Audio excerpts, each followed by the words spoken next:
Hi guys, welcome back to my YouTube channel. My name is Gift Rogu. I'm a Nigerian YouTuber that was previously living in England, United Kingdom, and currently lives in Alberta, Canada. So if this is your first time of watching any of my videos, don't forget to hit the subscribe button below. I read for that IELTS like my life depended on passing that. Like I had to pass that exam, okay? It was so important. So July 29th was on a Saturday. I wrote my IELTS exams. It was on a Saturday, yeah, and it takes 14 days to come out. So I wrote the IELTS exams, and then in August, first week of August, which was my birthday month, I just had one prayer request. I told God that when this IELTS result comes out, see, I need to do well, okay? I need to get a very good grade. I need to do so well. So I don't know how you run it, but run it. But to be very honest, my IELTS, I just knew that I was going to get a good grade because the way I read for that IELTS, okay, I decided to learn the techniques to answer the question. I'll do a whole video on how I passed my IELTS anyway, but maybe not right now. Maybe the next video after this will be how I passed my IELTS, how I had 9 in my listening. You guys, 9 in my listening and all of that. But I actually have like a whole strategy on how I passed my IELTS, and I'm willing to share in a video anyway. Like I will definitely share how I passed my IELTS. But like I said, I read like my life depended on passing the IELTS. And in August, I had one prayer point, one birthday wish was that I need to get a good grade in the IELTS. I did not want to rewrite it. It cost £180, and it's more now because we also paid an extra £30 for a kind of tutorial or something, or a mock IELTS or whatever. So that's £230. I just don't want to pay again. We don't want to pay again. So we're just like, we just have to pass this IELTS. So you guys, the result came out 2 weeks after 29th of July. I think I remember I was at home that day when I got the email about my result. I opened that result. You guys, 9 in my listening, 9/9 in my listening, 8.5. I maxed out my listening. I maxed out my reading. 2 sections that carried the highest scores in IELTS. And I kind of knew that it was going to go well because of the techniques that I used when I was preparing for my exams. And even when we were done writing, I just knew somehow that I was going to pass. It was quite easy for me because I mastered the technique. I got 7 in my speaking and in my writing. For my writing, I'll always argue that my handwriting is very bad. I will have done the what's it called, the CBT one. My handwriting is not good. I don't have a good handwriting. It's aesthetically pleasing, but it's not very legible. Do you understand? So you might not see it like at the first glance. Even sometimes me that is writing this stuff, I don't even know what I'm writing. Okay, that's why I'm always writing with a computer. So I would say that if you don't have like a good handwriting or a legible handwriting, you might want to kind of pay for the CBT one.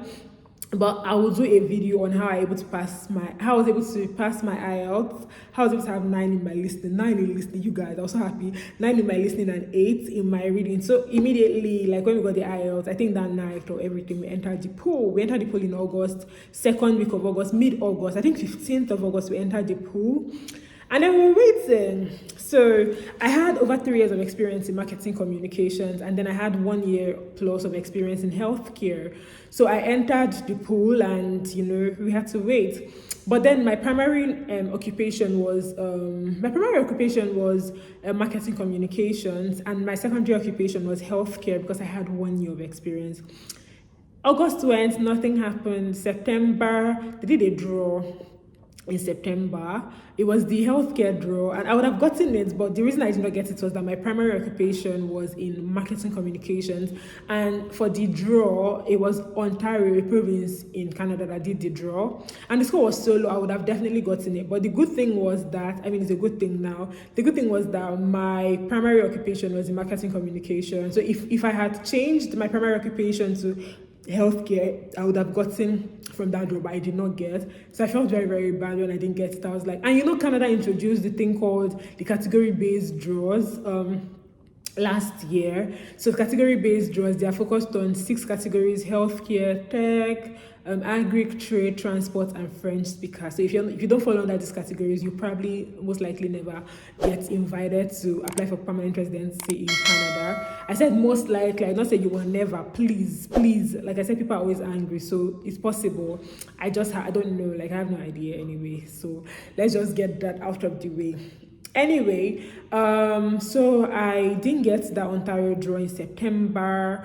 I just felt so bad, like so frustrated. I was like, what's happening? My God, what's going on? What's happening? Anyway, in October, I was still waiting for a draw, nothing yet. I was like, which kind of while is this one? So I remember on October 22nd, I went to work. I went to do a night shift at work, and my shift was cancelled. I didn't know that it was cancelled. And the place that I went to work was very far from home. My husband took the card, so in my apartment we use a card to get in because he thought I was going to work. And he comes back in the morning. He took my card, our card, basically to work. And when they told me that that shift that place was like 2 hours away from my house, so when they told me that that shift has been cancelled, you guys, and it was already past 9, the last bus had already left, I was just so frustrated, honestly. And I asked the guy that was at that place if I can maybe just hang around at the office, and he was like, no, I'm not supposed to be in the premises of the building. I have to go home. I explained to him that I don't have my card and all of that. I'm going to sleep outside. He did not mind. He just, he didn't even care. He was like, oh, that's not his problem and all of that. So I was a colleague of mine whose husband came to pick her up, dropped me at the bus stop. And I knew there was no bus there, but I just stayed there. I remember that day was 22nd of October. I sat down at that bus stop. It was empty. There was no bus coming. I knew I had to use an Uber. I sat down at that bus stop. I cried. Like, I was just like, God, I'm just so tired. I'm just so tired of everything. I'm just so tired of this country. I called my friend Steph. I called Steph. I was talking to her and I was like, Steph, I'm just so tired. I was crying on the phone with her. I called my mom and dad. I called them. I was crying on the phone, and I think they prayed for me that night, and they were like, they know that I'm going through a whole lot regarding I'm just stressed in this country and all of that, and they honestly prayed that they just prayed for me that God should give me peace and all of that. When I was done crying at that bus stop that night, I went back home and with a taxi, and I could not enter the building I could not enter the building because like the caretaker will never open the door for you. You'll just not be let in. Like, I know I called him, he didn't pick my call. I didn't expect him to pick my call anyway because I know who he is. So he didn't pick my call. I had to stay outside all night. I was pressed. I could not pee. I just stayed outside. I had to hold on to my bag because I usually carry, if I'm going for like a night shift, I usually take my laptop so that any chance I get, I can do like personal stuff, maybe do a bit of writing. If I have a client's job to do, I will do it. If I'm taking a course, I'll take it, just to be productive while waiting. I could not sleep. I just had to hold on to my laptop. So it entered the morning of the 23rd of October. And my husband came back from work. He was like, oh baby, I'm so sorry and all of that. Like, it was not his fault. He thought I was going to work. I didn't even speak to him. I was just like, please, good morning, please let me go inside. I went inside, I showered and ate. I didn't even talk to anybody. I slept. I was not speaking to anybody. My mom called me, everybody was calling me, my in-laws called me to know how I'm doing now. I didn't want to talk to anybody. On the 24th, I had work 8 to 4. So I went to work in the morning, 8 to 4. Went to work. I was just when you're so depressed, I was so freaking depressed. That day. So I went to work and I was like, you know what? I was just trying my best, holding on the best way that I can. After work that day, I went home. I went to the mall to get, because when we lived in England, we lived close to the mall, like a minute away from. We can see the mall from our house. So we lived in the town center. That's why we were paying the ridiculous amount of money that we were paying for that apartment. Anyway, I went to the mall to just get some things that I felt that we didn't have at home. My husband was around. I was still like, when he opened the door for me, I just left everything for him and I just went upstairs to lie down. And I got an email. I got an email, do not reply. I was like, I don't know. Is this what I think it is? Is this what I think it is? I opened the email, you guys, logged into my Canada IRCC portal, and I saw you've been invited. What the hell? I remember how happy I was that day. I think I was lying there. I told my husband, like, babe, I think we've got to this thing. We were shouting, I was screaming, and we just shouting. It was on the 24th of October that I got my ITA. So I was shouting, I was screaming, we're shouting. We're like, oh my God, this is so good. So we're so excited that day. I think the next day I was not even like, I was just like, I just wanted to take it all in, okay? I just wanted to take it all in. So we're so happy, so freaking happy that they were just rolling on the floor. My husband just knelt down. He was like, God, thank you, God, thank you, God, thank you, God. I don't get a video where too. I don't have videos for these things, but we're so happy. We're so thankful to God. On Monday, we started filling the forms on the portal, trying to get the money together, get our money together, trying to reach out for reference letters. I reached out to my former companies. On that Thursday that I got IT, I reached out to the tech company that I worked in. They gave me my reference letter that day, like that same day. So I was able to reach out to a couple of my companies that I worked with, and I reached out to the healthcare company. Like I said, category-based draw. So if you have experience in healthcare or trade or transport or agric or tech or French, if you've written the French test, you most likely get invited. That's what Canada is focusing on at the moment. So I had healthcare experience thanks to the UK. Okay, and it was my secondary occupation, and I got invited for the federal draw. I think the draw that time was 430 something. My score was way above 430 something, so obviously we got invited for it. We started prepping everything, our money, our work experience. We did the police report. It took like almost a month to get the police report in the UK. We did police reports for Nigeria. We went to take our passport photos, and then we just running around. Getting the reference was quite hard, but it was not impossible, and we were able to get like some of the references from different places and all of that we worked in. I had to finish the video outside because like my neighbors went to the lounge and they play music, so I had to come outside to finish the video. So like I was saying, we got the if you just hear any noise, just know that I'm outside. Okay, I'm going to try to be as loud as possible, but I hope you guys can hear me. Anyway, so we actually did the application. We had 60 days to submit all the documents they asked for, which is like police reports, marriage certificates, reference letters, the passport photo, the proof of funds. We had to provide 17,120, I don't know, 17,000 something Canadian dollars for both of us. So we had to provide that in either Naira, pounds or Canadian dollars, submit our bank statement. We had to just get everything basically. So we got our documents together. It took a while because of the reference letters, and trying to convince my previous employers to give me reference letters was not as easy as convince my previous employers to give me a reference letter was not as easy as I thought it was going to be. It was quite tasking to explain to them why I need a reference letter and I need it as fast as possible. But thankfully I was finally able to get the reference letters, and we submitted 2 days before the deadline. Our deadline was 26th of December because we had 60 days to submit, and we submitted on 24th of December 2023. After submitting, we decided to check the exchange rates. My husband randomly mentioned like, oh, let's just check the exchange rate, and we noticed that we were short. I think like we were short because we used Naira, so we were short 400,000, and we were like because it was the holiday period, so the money went up all of a sudden, and we were short 400k. We had to do another money. We had to do another money immediately, write a letter explaining why we're adding more money. And I think December, it was during the holiday. The 24th was on a Sunday. We submitted on a Sunday. 25th was Christmas Day, so it was on a Monday or something. And 26th was also Boxing Day, so it was also a holiday. So we were able to get through with our bank and get our bank statements signed and stamped and everything that we needed on the 27th, and we submitted an additional bank statement and proof of funds on the 27th of December. So we submitted and moved on from it and didn't think about anything and moved on. We didn't hear anything from Canada from December. We didn't hear anything in January. Like we didn't hear anything. Like we were on a group and we're so worried. We didn't hear, oh, bring your documents, we could not hear anything. We were just so worried about everything. Like, when are we going to get this thing? And we're just checking the portal. Nothing was happening. Then in February, I think February 28th, we got an email for us to do our medicals and biometrics for both of us. So we got 4 letters, 2 letters for biometrics, 2 letters for biometrics, 2 letters for the medicals. So on the 29th, we're able to book our medicals in London.